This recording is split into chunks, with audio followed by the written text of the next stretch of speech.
کیا ایئرپورٹ پر بھی کوئی قید ہو سکتا ہے؟ کیا انسان بغیر کسی جرم کے ایئرپورٹ کو اپنا گھر بنا سکتا ہے؟ برطانیہ سے تعلیم یافتہ شخص کیسے ایک ایئرپورٹ پر زندگی کے 18 سال گزار کر وہی آخری سانسیں لے کر موت کی آغوش میں چلا جاتا ہے؟ آئیے آج اسی ایئرپورٹ کے قیدی کی زندگی سے متعلق جانتے ہیں۔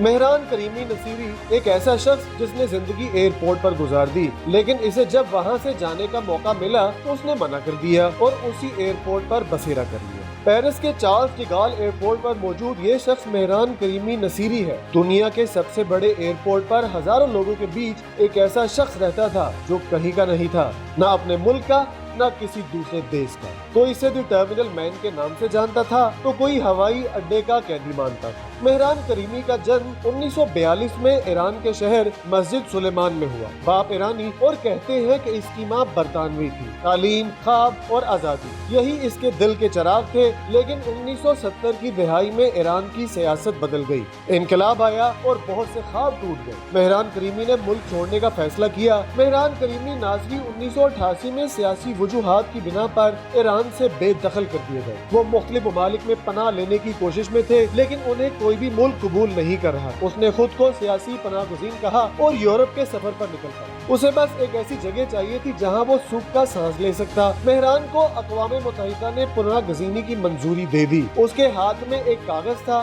اس کی آزادی کا پاسپورٹ، لیکن قسمت کے کھیل عجیب ہوتے ہیں۔ ٹرین یا ایئرپورٹ کے شور میں فائل گم ہو جاتی ہے۔ اب اس کے پاس نہ شناخت تھی نہ ہی کوئی ملک۔ فرانس پہنچنے پر امیگریشن اہلکاروں نے اسے روک لیا۔ مہران کریمی کو بتایا کہ بغیر دستاویزات وہ فرانس میں داخل نہیں ہو سکتا۔ یوں وہ ایئرپورٹ کے ٹرمینل 1 پر رہنے پر مجبور ہو گیا۔ نہ فرانس کے اندر جا سکتا تھا نہ واپس ایران جاتا، بس ایک صوفہ اور پرانی میز ہی اس کا گھر تھا۔ وہ ایئرپورٹ پر ہی کپڑے استری کرتا، وہیں بچا کچا کھاتا، وہیں سو جاتا اور وہیں نہاتا اور وہیں برش کر کے خود کو فریش کر لیتا۔ ایک دن، 2 دن، پھر ہفتے، پھر مہینے اور پھر سالہ سال گزر گئے۔ وقت نے مہران کے ارد گرد ایک نیا جہان بنا دیا۔ وہ وہیں کھاتا، سوتا، لکھتا اور خواب دیکھتا تھا۔ ایئرپورٹ کے ریسٹوران والے، عملہ اور مسافر سب اسے پہچاننے لگے۔ وہ فرانس کے چارلس ڈی گال ہوائی اڈے پر پھنس کر رہ گئے اور 18 سال تک وہی مقیم رہا۔ اس دوران وہ ہوائی اڈے کے ایک مخصوص لاؤنج میں رہتے تھے۔ وقت گزرنے کے ساتھ ساتھ وہ اپنے آپ کو سر ایلفریڈ کہنے لگا۔ کہتا، اگر میرا ملک نہیں تو میرا ایئرپورٹ ہی میری بادشاہت ہے۔ دنیا حیران تھی کہ ایک انسان بغیر پاسپورٹ، بغیر گھر، مگر پروقار، پرسکون کیسے اپنا وقت گزار سکتا ہے۔ کچھ لوگ اسے پاگل کہتے، کچھ فلسفی اور کچھ کے نزدیک وہ آزادی کی سب سے بڑی کہانی بن گیا۔ اس کی کہانی نے ہالی ووڈ تک کا سفر کیا۔ اس کے کردار پر